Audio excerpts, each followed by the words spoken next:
What's up, guys? What's up, guys? What's up, guys? What's up, Doc?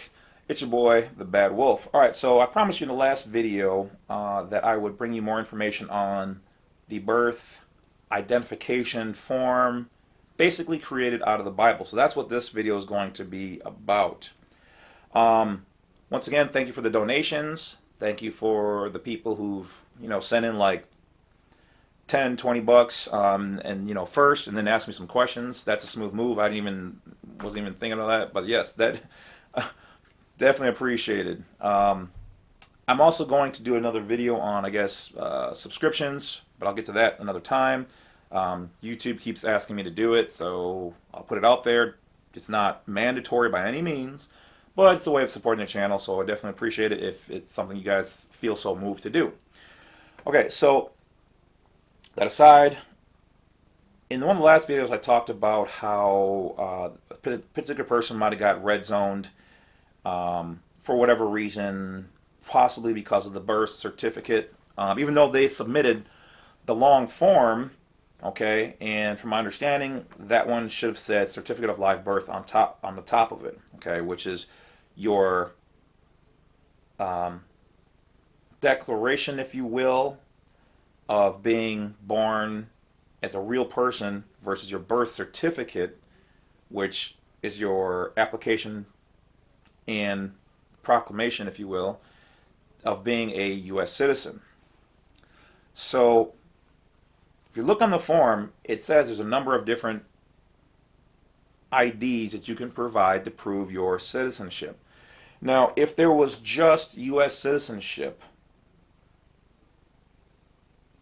if there was just that option, then why is there an option for non-citizen national? Okay, but as we've come to know, we know that non-citizen national means that you were probably born in, one of the outlying territories, if you follow the information. Okay, but if you go deeper, I mean, you could be a national of Washington, D.C. if you're born there, and that's a territory.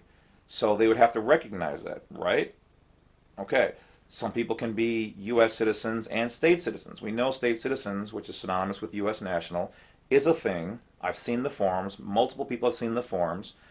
So we know those are. So we know that there is a difference. There's at least 5 different levels of citizenships that you can claim, or nationality. So that being said, that could have something to do with the asterisks or stars. We don't have concrete proof, but we have a lot of evidence that supports that structure. There's something behind it. Okay, so anyway, so on the DS-11 or any other applications, you have ways of proving your citizenship. One of the ones we talked about before, and I talked about the DS-10, which is one of their forms to prove your make an affidavit out of it to prove your U.S. or birth nationality, if you will. And then they also accept your form out of the Bible. So my thought is, they don't tell you you can't submit more than enough information. They just say here's the bare minimum. So my thought is when you look at all the information presented, we go in there with what? Our driver's license, which has our name in all capitalized letters, which is commercial format for your nom de gore, your war name, your strawman name, your Sesticate Trust. And we go in there with our old, let's say our old passport. And our old passport was validated and verified, probably with our driver's license, maybe even a state issued ID, our birth certificate, or hopefully or our certificate of live birth. Most of those things have our name in all that format, and then that alludes to the fact that we're still kind of saying, if you use most of that stuff, you're a U.S. citizen under the 14th Amendment. Okay. So, what if we switch it up and start creating our own birth affidavits? Now, I talked about this before, and you can, yes, use their, DS-10, but between using the Bible, whether you want to rip out the page or make a copy of it and send that in, and just send it in with it. But I think the way to do that is to take that information and create a hybrid Bible form slash affidavit with all of your information on there as presented by your mother, father, or however you glean that information. You put it on there, take it to a notary who validates that you're signing it before them. You put on there that an oath stating, this is information that's presented to me from my parents in our family Bible. Make sure your name is printed on there in lowercase. You sign it in lowercase. And you make some kind of proclamation probably, or oath of allegiance to your state as a state citizen, the land, the United States of America, the Constitution.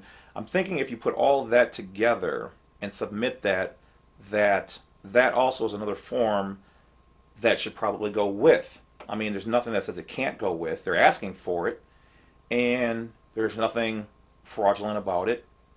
Like I said, a long time ago, I didn't even know you could do that. I was like, man, if you don't have the form, you're just effed. But it says on there that you can't present this information. So I'm only working within their guidelines, and so that's the information they presented. I'm just saying maybe we should take advantage of it because educational purposes only. This is just me. Like I said, everything that we're presenting technically from a perspective is all of their. My grandmother popped in my head. I was gonna say fixings, but that's not. But you know what I mean. But their materials, their formats, their understanding, and so I think what I'm gonna do is take some time out and create a very powerful version of that, and keep it just to keep it reasonable. Make it $25 for people. Whatever else if they want that with their explanatory statement, if they want it to use it in place of, if they want to, you can make your own. So by all means, I'm not telling you you have to use mine. I'm just going to create one, and if in the future, if I decide, I'm just going to, whenever I update my information, I'll throw it in there. What are they going to do? Say you can't use it? They're the one who said, yes, you have to use this if you don't have these other things, or you can just use it in general to provide proof of identity. So easy peasy. So either create your own, you can get mine once it's available, or if somebody else has their version, do it. The cheapest way to be just sit down and create one yourself. I'm going to try to encompass all the information that I have into that, but you don't have to make it super elaborate, I'm thinking. The Bible one is not elaborate. I think it has all the information you probably need in there.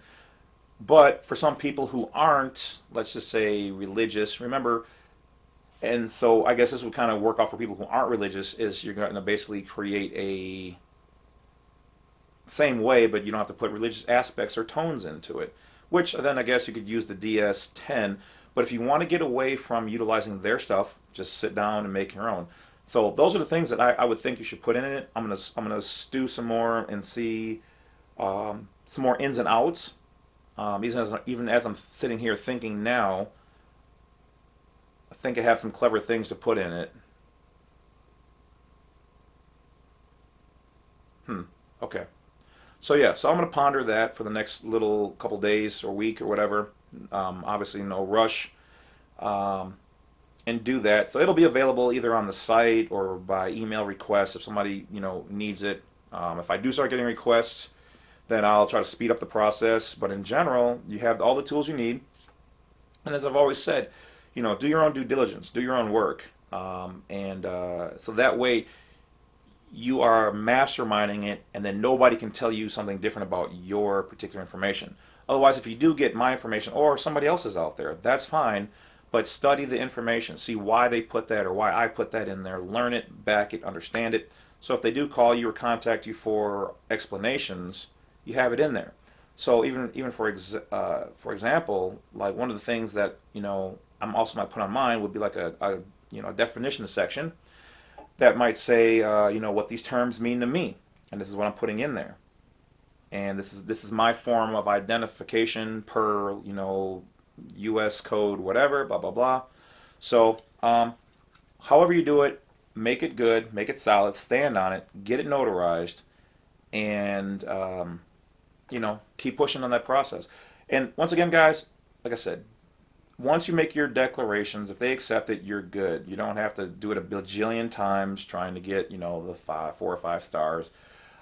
I know we talk about it, but I don't want people to feel hopeless or like they got to keep spending their last bit of money to do this. You already are a U.S. national, state citizen by birth. That's it. Okay? And by all counts, you do not have to have the card or the book to travel. It's better, how should I say, it's better to give them something to utilize to run, but plenty of people have traveled without it. It helps, but if you create your own ID, your own information, and you put the right information in it, and you tell them your particular citizenship, nationality, etc., faith, blah blah blah, that is the main thing. Okay, so don't get hyped up from anybody's channel, my channel, whatever else. Put in the groundwork. You're and here's the thing too, is even if you say you get denied, like the one particular person did, which happens very rarely, but on occasion because of some particular agent or whatever else, it happens, unfortunately. You can still do an affidavit of U.S. nationality and send it out to them to let them know that, yeah, I might not have gotten it over here, but I'm declaring this. And then keep a copy for yourself, put it in your vehicle, and make sure that it has all the pertinent information, the laws that support it from the Department of State and the Constitution in your packet, and exist as a U.S. national state citizen, American with sovereign abilities, or whatever, however you get down. Okay? Okay. All right, so that being said, that's pretty much it for now. Don't forget to hit that bell, like, subscribe on the way out. Always, always, always check out all the videos, because watching one or two is not going to make you a person who understands all of it. Okay? I know a good chunk of it, but I also have other friends out there, who are doing this. Chris, AJ, John Nolan. I mean, all these people are brains. Who else is there? Another good channel is Radiant Clone and TJ. I mean, there's lots of them out there, guys. So study everybody's information, find your path, utilize it, but you have to do your research for yourself, not just, oh, I seen one video and jump out and do it. Research it, learn it, look it up on Google, look it up on Black Law's Dictionary. Okay, so that way you know what you're talking about, and don't go out here being, a hothead and, I'm a hot boy, I'm just running around, yada yada, because,